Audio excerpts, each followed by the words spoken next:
I want to talk about motivation and what do you do when you've been trying at life, you've been trying to succeed, you've been trying to cultivate the type of life that you want, like we all are.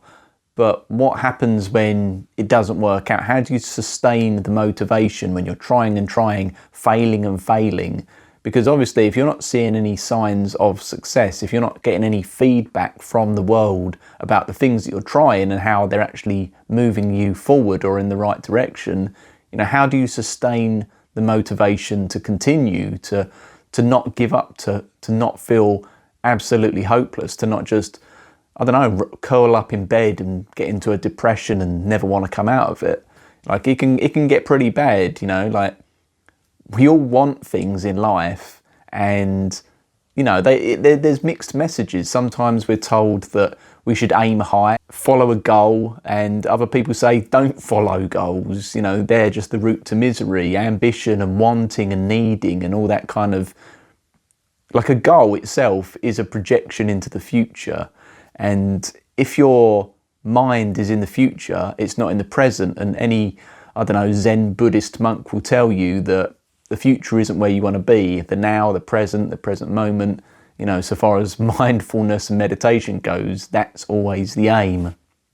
So what the hell are you supposed to do in life? How can you follow the goals and try and get the success? How to be a quote unquote normal person who's going out there and trying to get the things, and also be someone who's kind of calm and content in their life and perhaps isn't too ambitious and is actually happy where they are. And you have to be happy where you are and you can't be ambitious.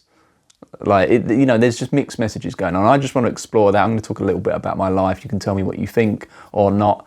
I just think this whole thing is an interesting topic that I've been trying to understand, and I can't fully get to the bottom of it, but talking it through, sometimes ideas come to light, and that can just be a useful tool in of itself, just to sort of discuss and articulate whatever the hell these fuzzy clouds of ideas and stuff are actually going on in your mind, and trying to turn those into something tangible. So yeah, sorry, I'm waffling a little bit, but let's get into this. So when I was younger, I was just a kid. I was a typical kid, I suppose. Or was I? I always thought I was the main character in life. Maybe that's quite egotistical or quite shallow of me to think this. And, I guess, is it though? Because we all kind of feel like that. We all have a subjective sense of our own experience. We all think that we are the most important thing in life. Otherwise, we would just give our lives for everyone else willy-nilly. But I always thought that I was special, that I would go on to do great things, that I could achieve the goals that I wanted. And, perhaps I didn't take into account some of my shortcomings, and perhaps I wasn't very realistic. But equally, I think I am quite realistic, perhaps too realistic, too rational maybe. I'm a kind of rational thinker, an INTJ on the Myers-Briggs personality type indicator. I'm someone who's, quite highly conscientious, and I don't know. Yeah, I just have a very kind of straightforward thinking kind of, I wouldn't say on a sort of autistic spectrum level mind, but hey, I don't know. Let me just get back to it. So yeah, I was a kid doing things. I thought I could achieve things. I used to try and look at the problems that people had in life, and I would try and think to myself, right, okay, well, those things, I don't want to have those problems.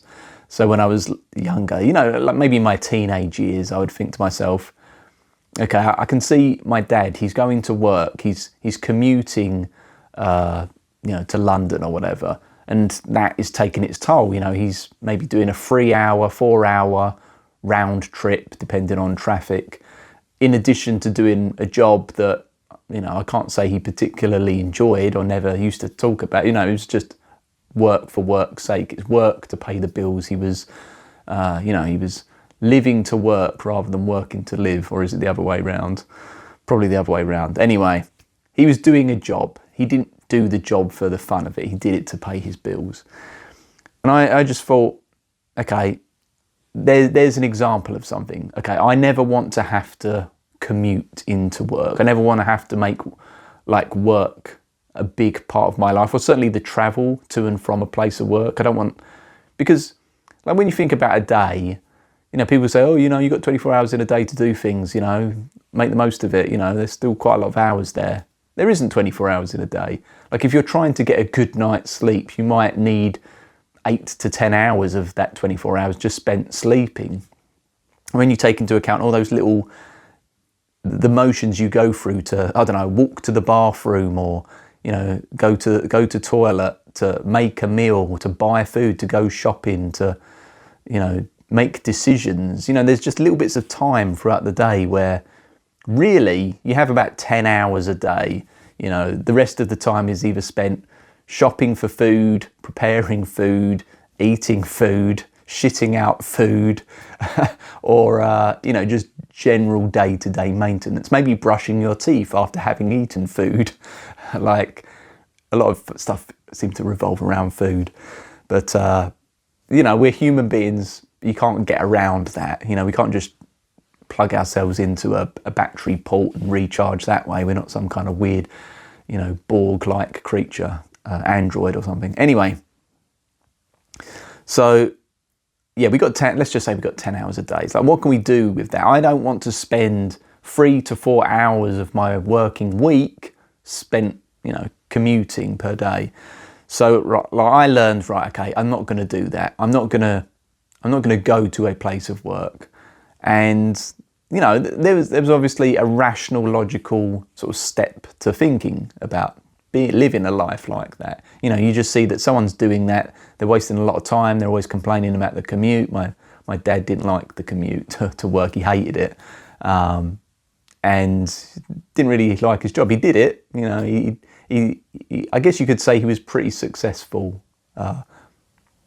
I'm measuring that by compared to his parents, or compared to his parents' parents. You could argue that he was the most successful man in his lineage, you know, insofar as the fact that, you know, he managed to pay off a house and pay off his mortgage and all that kind of stuff. So well done him. But there was a price to pay for that, and I didn't want to pay that price. You know, like I say, I'd look at things that people don't like and I'd try and avoid it. But that meant that I would have to try and cultivate a job that didn't involve commuting. That would have to mean working for myself and working from home. Now, there are other reasons why you'd want to work from home, and other reasons why I did go on to try and work from home. I won't necessarily get into all of that, but I had this dream, you know, to, I guess, it's kind of a weird thing. Like, I wanted the sort of financial success, I suppose you could say, that like my dad had from work, but I didn't want all the shit and the baggage that came with it. And, you know, I kind of bought in naively to this dream when I was younger, that I could just, you know, follow my passion, follow my dreams, find the thing that I'm interested in, and then do that and make that into a career. And have the best. I thought I could have the best of both worlds. I thought there are people out there that say, I don't know whether they're bullshitting or not, but they say that they love their jobs, they love their lives. They wake up in the morning with a smile on their face, they spring out of bed, can't wait to go to work in the morning. And I thought, okay, the fact that that seems to exist, well, can I have that, you know? And I thought I was smart. I thought, you know, like I was this main character that would figure it all out, that would look at all these non-playable characters, these NPCs in life that were just sort of, you know, these weird pre-programmed idiots, basically, that were just going about their day. They were just integrating into the rat race, and they never really critically would sit down and critically think about their lives and what they wanted, what they didn't want. They kind of just fell into everything. So I saw people act like that, and I thought, right, I'm never going to be like that. I'm never going to be one of these people that just falls into a life. I'll try and cultivate the life that I want. Sounds good so far. You know, as a young, enthusiastic guy, I thought, this sounds like the perfect idea, you know. Sure, cultivate the life that you want. Why follow the crowd when you can, you know, make your own mark? So I always liked art. cartoons, comics, video games. I was a bit of a nerdy kid in that respect. Visual aesthetics. So I always kind of thought, right, you know, I like that kind of thing. I'm good at art. I'm good at drawing, painting, that kind of thing. I think I'm going to try for a job as an artist. Didn't know what type. I thought maybe a comic book artist, a video game concept artist, an illustrator. It didn't really matter. But you know, if I got the chance to maybe draw some cool characters or something, you know, whatever. So anyway, I started doing this. I started drawing cool characters. I started practicing art, getting good at art, focusing on it, I guess. And I did end up having, in my early 20s, a little bit of success with the art and design thing. You know, I got like a book publishing deal, and I published some instructional how to draw books and stuff like that. And I thought, right, okay, yeah, I think I'm going to do this. It's going to take some time, but I'm on the right trajectory. By the time I'm 25, I thought I might have this nailed down. I might be solidly on the path to success here. But, you know, my 20s went, I got to 25, that came and went, and I hadn't grasped this full-time artistic career that I'd always wanted. And I never did.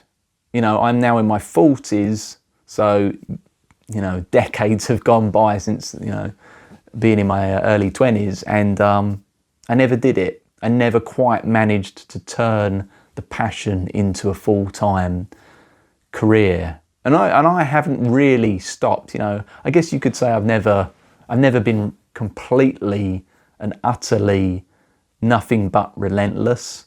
But yeah, at the same time, you know, even though I've had breaks, I've never completely given up the goal. I kind of thought, well, despite other shortcomings and things, you know, I would try and do this goal. I would try and live up to this original idea I had when I was a kid, and I would become this maybe not a famous artist, but an artist that at least could make a living, a fairly good living from art and design and things like that. I've talked about this before. I'm going to try not to go into too much detail about the whole specifics in the career side of things. But suffice to say, things didn't pan out. They didn't pan out despite my best efforts, and they are still not panning out. Partly that might be to do with me. I might have been naive. I might have not been the sort of I might not have known myself well enough to know that I wasn't going to be the sort of person that could make a career like that work. You know, it's all good and well identifying the things you don't want in your life, but are you the sort of person who can then put into practice the ideas and the type of life that you want? You know, we can all want a life, but if having a certain life involves being a certain type of person, can you do that? You know, for example, if you want to be very good with interpersonal relationships, you know, you have to be someone who's very charismatic and good at talking, you know, quite smart and empathetic and just gets on well with people. I'm very introvert. You know, that's going to be quite difficult for someone like me to do that, but you know, you have to kind of look at your personality and see how that will play out. So yeah, without going into too much detail, life didn't pan out for me. I didn't get the art career. I never fully managed to sustain this whole thing that I wanted, and it's not all my own fault. Like, being really successful in something like art, music, creative writing, I don't know, theatrical dance performances, whatever, it's not gonna work out for most people. So I'm not alone here. I'm certainly in the majority of people that wanted some kind of creative career and it didn't pan out. Doesn't make it any easier to know that, though. It doesn't make it any easier when you've certainly devoted a huge portion of your life to wanting your life to be built in a certain way, and then that way not come to fruition. So, like I've mentioned in recent previous videos, how basically the art industry has got tougher and tougher year on year. Let's just say, for example, AI, people can now, anyone can make art. Well, not anyone can make art, but anyone can prompt an AI algorithm to make art.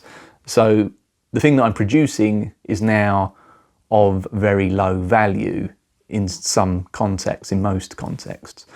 So I don't know what to do. Like when you've been trying something for years and decades and it's not been succeeding, you've been trying to cultivate the career like I have that you want. What do you do when it hasn't yielded the results? Like I say, I've had little bits of success on and off, but to put it in perspective, if I got a job working at McDonald's or Starbucks or, I don't know, Burger King, just insert your sort of, corner store, fast food outlet, coffee place of choice. If I was doing some sort of, entry level job like that from the age of 16 until now, I probably would have earned double the amount of money that I did from instead pursuing, maybe stupidly, an art and design career, as a freelancer primarily. Obviously you need money. It's all good and well chasing passions, but there's still bills to pay. There's still, you still need to put a roof over your head. You still need to put food in your belly.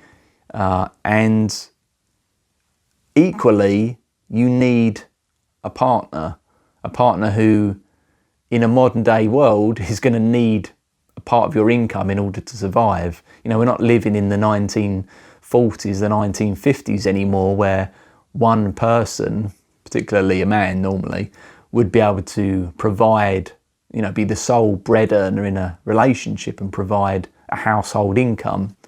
We live in a modern world now, but equally, generally, women aren't going to want their man to just stay at home, I don't know, smoking weed, playing video games, or even if they're not doing that, they're not going to want them to be trying to pursue a career that obviously isn't working and then being unable to basically contribute financially when the world is expensive. Things are expensive, times are tough. Perhaps, I would say maybe the toughest they've been in my entire lifetime. Just the cost of everything, whether it is buying a house or paying utility bills or putting fuel in your car or buying food at a supermarket, everything is expensive. And again, without wanting to go into too much detail, we now are in a stage where a lot of us are almost forced to have a dual income in order to survive and have a certain standard of life that perhaps was open to just one person back, 20, 30, 40 years ago. So not only when it comes to work, are you trying to, in an ideal world, or what I was trying to do in an ideal world, was to cultivate the type of career that I wanted, the type of life that I wanted, but also, there was a certain amount of money that I guess needed in order to, survive and thrive. And that, or the absence of that, I realized was going to mean struggling with relationships. So, if you're broke and you've been broke for a long time and you're continually basically not making any progress, other people notice. I could get a girlfriend and she would notice and she'd be like, I love you, I want to be with you, I'm happy with you in all other aspects, but there is this issue of paying the bills, and I see you've been trying to pay the bills for a long time, but you're not really doing it, are you? And you don't seem to be on a trajectory to be able to do that. Now, I've had some cool girlfriends over the time that have not necessarily said that consciously, but I'm sure subconsciously they thought it, and it's been the reason for certain breakups. Again, not going to go into my relationship history in this particular video, but the whole point of this is to say, I was motivated to have a certain life, and I pursued the goal as best I could. Things didn't work out, and now these sort of feelings of hopelessness are setting in. In fact, that's a bit of a lie. It's not just now that they're setting in. The feelings of hopelessness have been there for a long time. You know, between the age of, say, 20 and 25, you know, once I got to that age when I thought I would have my shit together, my life sorted, and I didn't, then I started to think, oh, well, wait a minute, like, this is not good, you know, like, things aren't going in the right direction, and they've never been going, I guess, in the right direction. And I don't want to say, you know, this isn't a woe is me, this is kind of just laying it out there. And I'm just wondering, like, you know, when you fail so long in life, you know, you try and have the life, you know, and you built it all on these principles as a kid, and you followed it and it hasn't worked out. Like, what do? You know, I ask myself, should I have just gone with the flow? Should I have integrated into the rat race? Like I say, if I did the McDonald's career, you know, chances are after decades of being in McDonald's, I would be a manager now, maybe even an area manager. I think there wouldn't be any reason why I wouldn't be doing that. And even though the money still wouldn't be great, it would still be double that of what I've made over the course of my lifetime, trying to pursue the passion, I suppose. So, yeah, sorry, I mean, this is going off on one about things, but I wanted to just tie it back to this idea of just motivation. Like, you know, what do you do when you're trying to sustain motivation?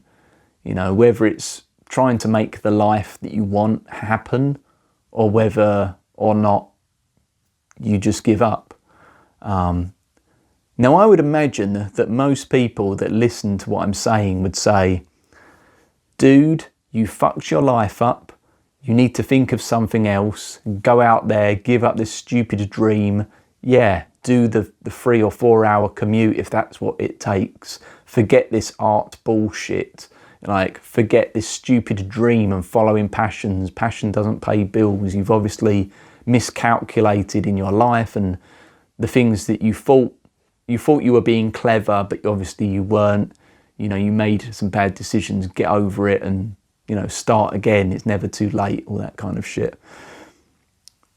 I'm not saying that that's not the wrong response to have to what I've been saying. But at the same time, when you look at everyone who's been successful in life, the one common denominator is the fact that they didn't give up, they didn't quit, they carried on going. And for some people that took longer than others. You know, like, would you, if my name was J.K. Rowling or something, would you still be saying to me, after having submitted my Harry Potter manuscript to 6 or 7 publishers and been thrown out and told that my work was shit, would you still say, look, you spent all this time trying to do your writing, you've been sending this off to publishers, no one wants to publish you, you're getting on a little bit, I think it's time maybe to quit and give up this whole, you know, creative writing endeavour? Because you could say that to someone, and they might act on it, but then, you know, she would, J.K. Rowling, Harry Potter author, would never be one of the most rich and famous writers there is. So, yeah, you don't want to make the mistake of getting 99% of the way and potentially quitting, because you never know whether next week or next month or next year or next decade could finally be that breakthrough period of time where you finally have the success you want. What I will say with, like, just following your passion and the idea of giving it a good shot if you've got an opportunity to do so. You know, when I was young, I had this idea of not wanting to do the daily grind, the rat race and the sort of 2-3 hour commute into the city. But another thing I did want to do was to be on my deathbed with regrets. I think when most people think about, you know, the end game, you know, the deathbed, the time, if you're so lucky to get to 80, 90, 100 years old, and you look back at your life, you know, people have certain regrets. And when they're asked what their regrets are, it's that they didn't do X. You know, they didn't follow the things that felt right to them, no matter what those things happen to be. You know, they did maybe what was expected of them from the world, society, their parents, their friends, their family. And they didn't do what they wanted on the inside. And I never wanted to be someone who looked back at his life and thought, you know, I shouldn't have gave up too soon. I shouldn't have quit early. And I'm not saying that the life that I've had is full of regret. This isn't about regret. This isn't about saying that I made the wrong decision. This is more about asking about the question of sustaining motivation when failure is consistent, even to the point where it's consistent over time and over a long time. Because I think at the end of the day, you could have a millionaire and me, both on our deathbeds. The millionaire is going to be like, you know what? When I was a kid, I always wanted to be in a band and play guitar, and I never did that. And they're going to regret that, and then they'll die. You know, I at least I get to never have that regret of, you know, I always wanted to pursue some kind of art career and create cool looking characters and stuff like that. And yeah, I did it to the best of my ability, and that is something. But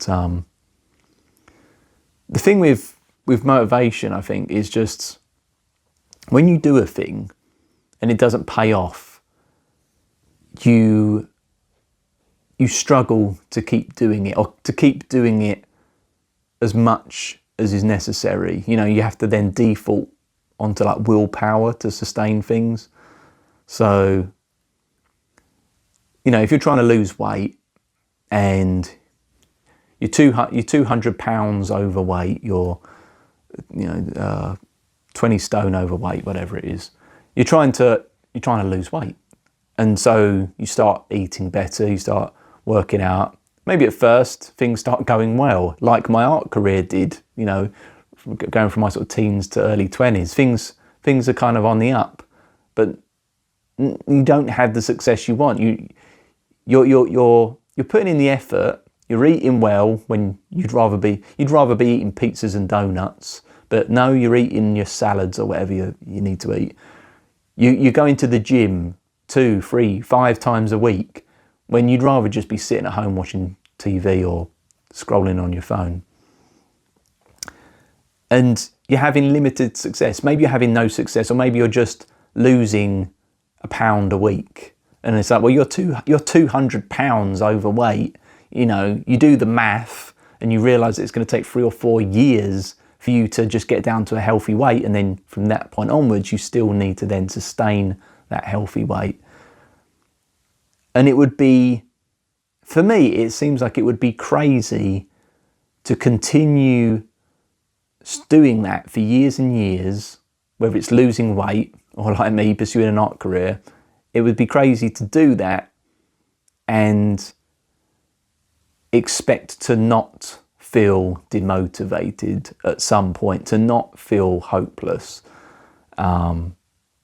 because you're going to be experiencing, you know, like a sense of failure on a daily basis, and you're supposed to. It's normal, you know.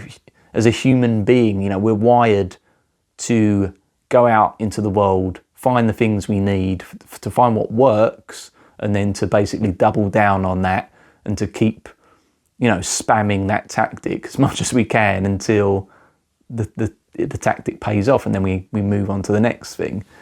You know, taking it back to prehistoric times, caveman days, we go on a caveman hunting group looking for a woolly mammoth. You know, we'll search, we'll search the local forest or wherever woolly mammoths happen to be roaming around. And if there's no woolly mammoth here, okay, we get pissed off, we get frustrated, we go hungry, and so we move on to the next territory, the next area, until, you know, hopefully eventually we'll keep moving on until we find what we need.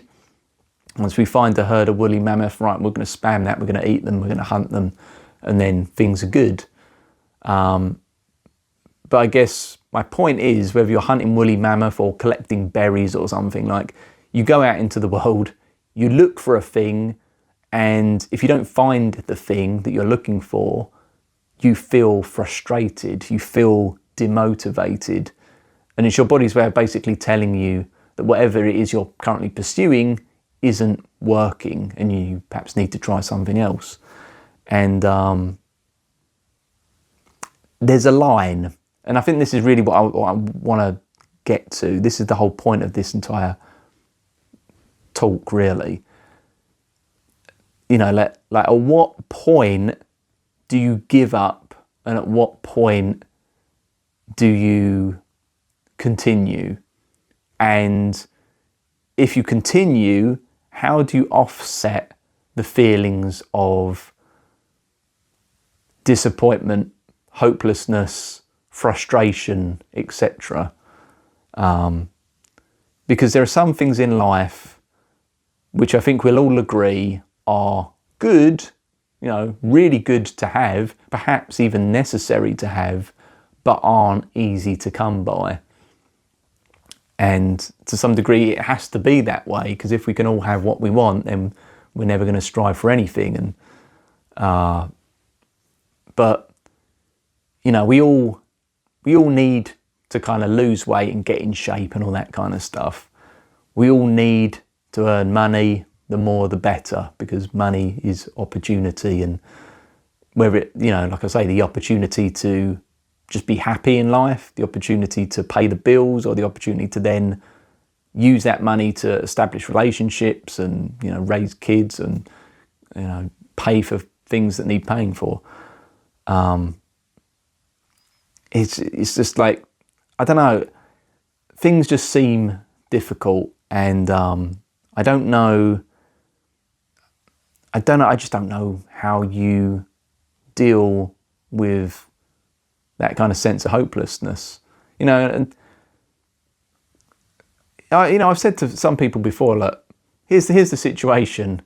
You know, I've done like art and design in various forms over many years, and I've never felt fully settled in what I'm doing. I've always felt like I'm on a journey to get to where I want, rather than feel happy with where I am.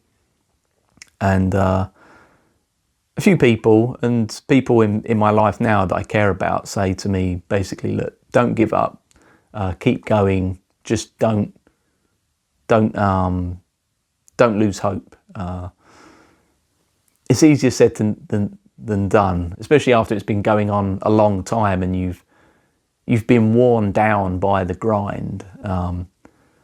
And like I say, I just know that a lot of people would listen to what I'm saying, strangers, and they'd be sort of like scoffing at me a little bit, looking down their nose at me, thinking I am a loser, that I am just stupid and stubborn and ignorant. And I may well be a bit stubborn. Maybe I am a bit blindly ignorant to my own situation. I don't want to believe the reality of the situation. But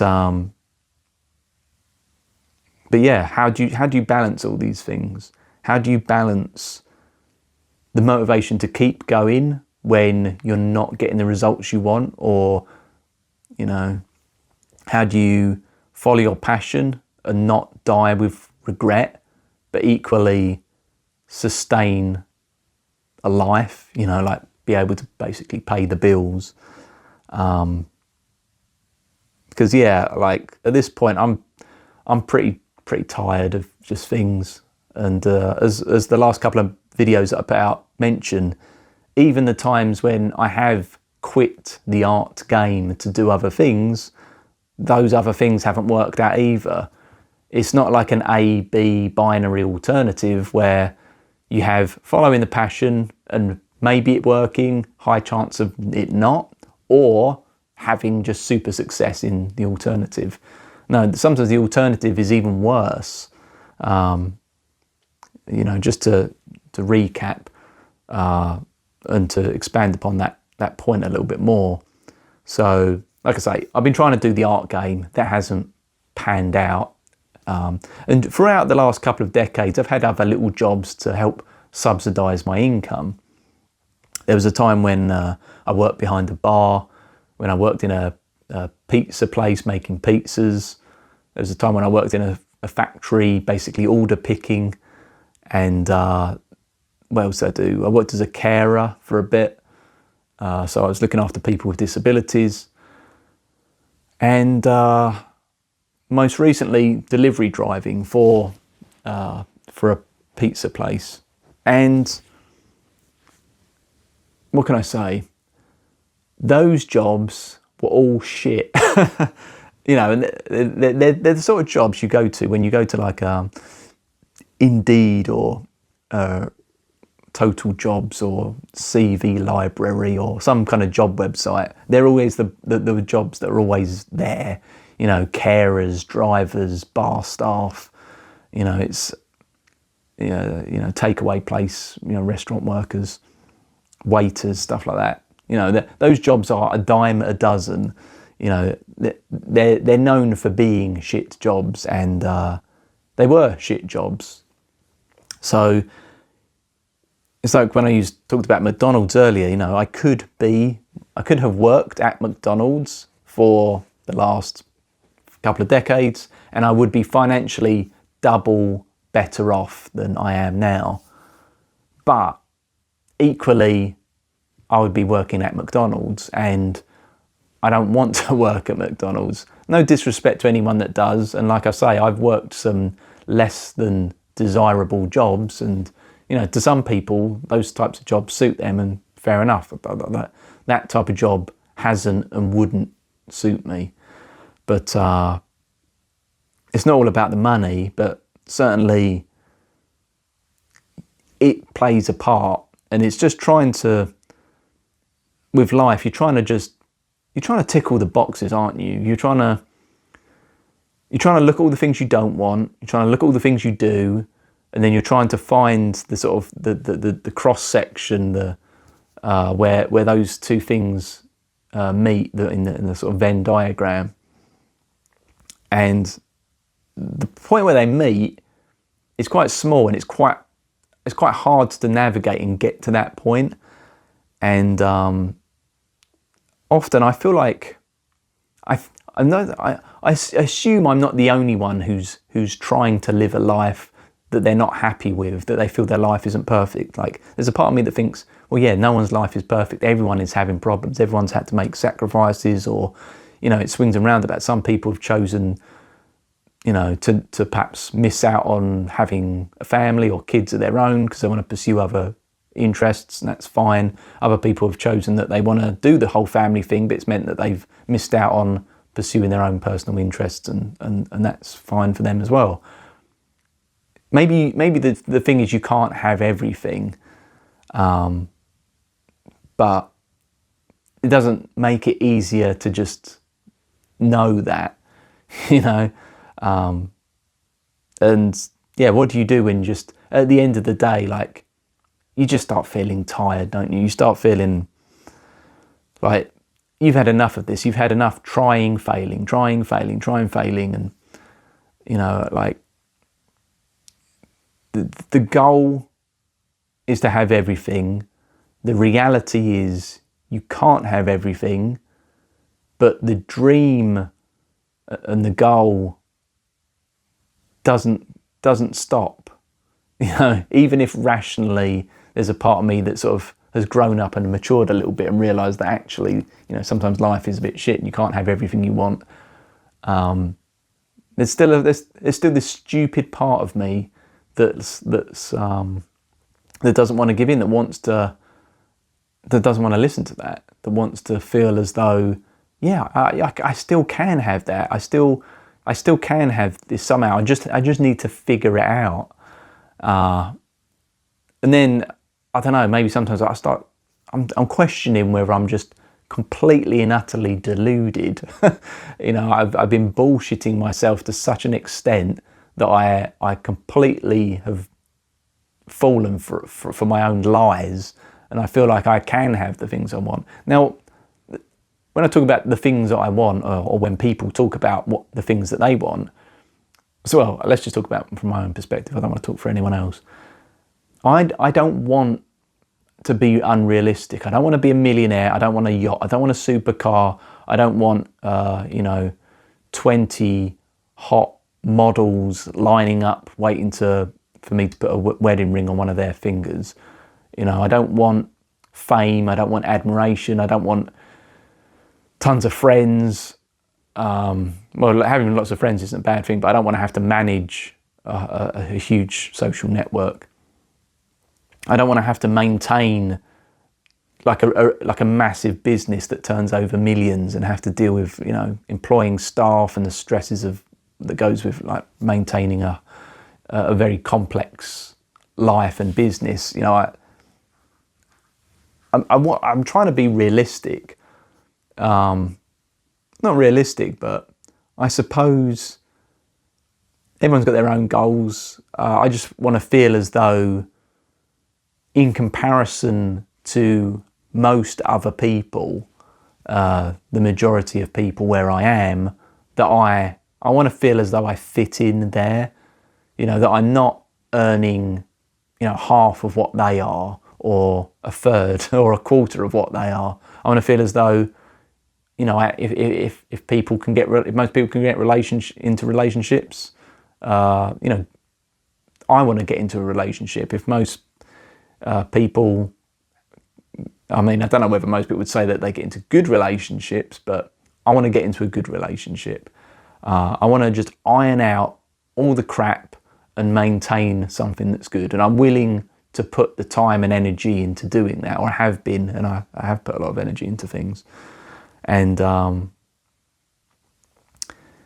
you're just not getting there, I just don't know how you mitigate feelings of hopelessness, and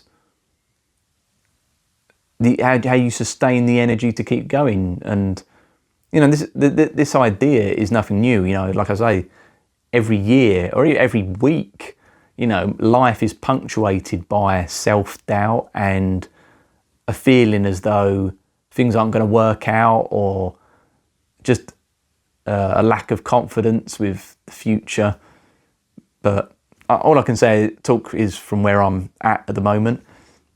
And yeah, I guess this is just to say that for me personally, I don't know how to sustain motivation when things are consistently not panning out. And when do you listen to that internal, biological, evolutionary, beneficial, or has been beneficial feeling in your gut that you should quit? And when should you try and throw that out the window as best you can and persevere regardless? And how can you persevere regardless? Because like I say, you listen to the motivational gurus and they will say, look, I felt like quitting 1,000,000 times, but I didn't, and that's why I'm successful. And it's like, right, okay, well, you're basically saying when you feel like quitting, don't. Quitters quit, losers lose, quitters lose. And as long as you're still in the game, you're not a loser, because you haven't finished yet. But how do you mitigate that?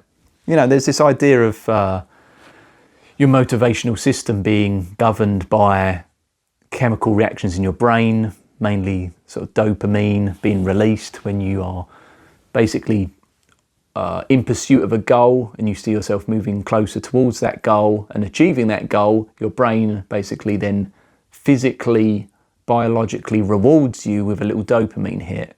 Basically, you feel good. You get a feel-good chemical burst in your brain when things are starting to work out. And like with the woolly mammoth thing, it's like, oh good, there are woolly mammoths here. We've caught another woolly mammoth today. We can all eat today. This is good. Let's do more of this. But sometimes you just live a life whereby that dopamine hit, those wins just aren't very forthcoming. And how do you weather that storm? Like, how do you lose the weight when you're overweight, and week after week you're at best you're losing a pound. You're not seeing the results you want, or the results perhaps you need. How do you sustain that? How do you keep sacrificing? How do you keep doing the things that you're supposed to do to get the thing that you want, when the thing that you want is still so far away, or feels so far away, or it feels like you're never making any progress? I don't know, like, maybe the answer is very simple. Maybe the answer is quit and do something else, and then just my biological makeup, my personality is just shit. You know, I'm on the big 5 personality spectrum or whatever. I'm more towards the disagreeable spectrum than the agreeable, which I think makes me maybe a bit stubborn. And perhaps then, you know, I want to just prove the world wrong or something, and it makes me do stuff that, you know, I know isn't working. But the problem really is when you've committed to something, and perhaps it's not an easy thing. Certainly, like I say, creative writing, music, dance, theatrical stuff, art, they're all very difficult careers that most people are never going to have the right to ever, not the right, but the ability, the luck, they're just never going to have those kind of careers. They might struggle to even have those as a hobby. You know, if you've got to keep down a 9 to 5, you're doing something else. At the end of the day, like I say, if you've only got 10 hours of actual productive time to do anything, there's not going to be much time left for, you know, playing guitar or painting pictures and stuff. So perhaps, you know, it's crazy, isn't it? It swings and roundabouts. It's trying to understand life. It's trying to understand motivation and dealing with the lack of, and, you know, and like I say, it's just, when you pursue a goal and it's not working, it doesn't, like, I'm just not convinced that the thing that you're going for is the wrong thing, even if it's not working. Because like I say, like, there's never like an A-B dichotomy alternative. There's never like the right path and the wrong path. Sometimes when you look at the world in front of you and your options are limited, perhaps all our paths lead to the same shit place. In my case, you know, like now, I've hardly done any of my art and design career because this shit isn't working for me. So, you know, I've started doing this pizza delivery job, and as I explained in my last couple of videos, that is going even worse than my art and design career did. Like, I don't even know why I'm doing that job, just because it's just so bad. It's just not paying off for me, that it's just not working. Get a different job, people would say. Retrain, people would say. I mean, I've been trying. It's not like I'm not applying for new, higher paid, better jobs every day, despite the fact they're not even jobs that I want to do. But, you know, work's tough at the moment. Opportunity seems quite limited, especially when you've devoted a life to one thing, and you're balls deep into, in my case, art and design, and the idea of going into something completely different, like, for example, engineering or IT. It's difficult to come out from where I'm at, or I'm in, and start inserting myself into something that isn't related to what I've devoted my life towards. And it's not just a job. Like, if you have a creative job, it's never going to be just a job. You're going to eat, sleep, breathe it. You know, like, it is going to be a part of you as much as anything, I suppose. If I work at McDonald's, you know, I'm just doing it for the money. My dad would travel into the city, he would work his job, he would come home, he did it for the money. it was just, you know, and some people do that. They separate their minds. You know, it's kind of like that TV series Severance, where it's like, well, look, I'm just going to turn my brain off. I'm going to do this thing. It's going to make me money. Then at the end of the day, you know, when I clock out of work, that is when I get to start actually living my proper life. And I think that's just how it is for some people. For me, I just never wanted that. And I still, to this day, can't decide whether I made the right decision, whether I was smart to go my own way. I don't know. I want to believe that following the passion was the right thing for the reasons that I've outlined. Don't know. Maybe I'll never know, you know. The counterfactual could have been the 20 years in McDonald's, or maybe I probably would have got to about 10 years and then I would have hung myself from the rafters. You know, who knows? You just don't know. You just don't know in this world. You know, the sort of person I am, like, here's another thing. The alternative might have been, well, I'm trying to think of something that would pay really well. Let's just say I forgot the whole art career and I got into crypto or something. And there's two eventualities there. I either get bankrupt and then I get depressed and then I kill myself, or I do a job which ultimately I'm not passionate about. I don't find it very fulfilling. I do have a lot of money, but to offset my lack of fulfillment in life, I then just spend all that money that I've earned on something to make me feel better, such as heroin or cocaine. I take an overdose and then I die. So, I don't know. The counterfactual, the what if scenario, like if you play it out, you're never just in a shit scenario and then the alternative is going to be the good scenario. Maybe the alternative is equally as shit, just for different reasons. So maybe I shouldn't be worrying. Maybe all roads lead to hell, or at least a difficult, stressful, somewhat hopeless life.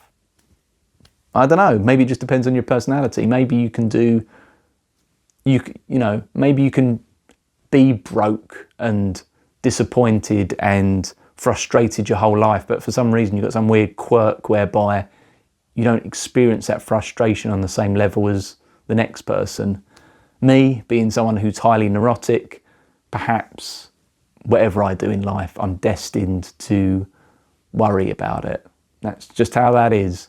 Anyway, thanks for listening to my stream of consciousness on this whole topic, and hope to see you again in a future video.